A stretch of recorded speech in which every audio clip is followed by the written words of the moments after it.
C'est un programme ambitieux que vient de présenter le département. Un nouveau plan pluriannuel sur 4 ans pour les collèges de Vendée. 3 extensions sont prévues à Saint-Jean-de-Mont, Esnay et Belleville et 4 créations de collèges publics.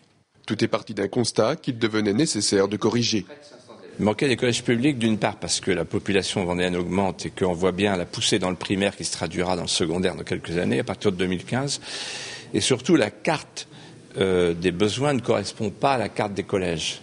Et paradoxalement, globalement, si vous voulez, on est à 15 500 places pour 14 000 élèves, mais il y a des zones où la pression est très forte sur le plan démographique. 4 zones précisément qui se verront dotées d'un nouveau collège dans les années à venir. Les Essarts en 2013, la Motte-à-Char en 2014, Montaigu en 2015 et Talmont-Saint-Hilaire en 2016. Avec pour chacun une dominante pédagogique. À savoir que les élèves qu'ils souhaiteront pourront bénéficier d'options spécifiques dans un domaine bien particulier, en plus de l'enseignement traditionnel suivi. L'idée qui prévaut, c'est de dire qu'on va profiter de cette évolution quantitative pour faire du qualitatif. Et malgré le fait que nous ayons les meilleurs résultats en Vendée pour l'Académie de Nantes, donne à penser qu'on peut peut-être encore les améliorer.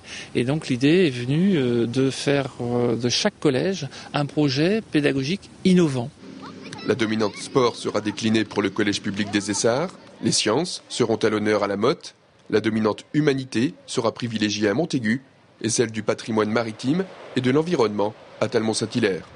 On commence par dire quel projet pédagogique, quitte à faire des collèges, faisons quelque chose qui soit neuf, qui soit novateur. Ce projet va finalement, le projet pédagogique va conditionner la création, la construction, la conception des établissements scolaires et ça c'est une grande force.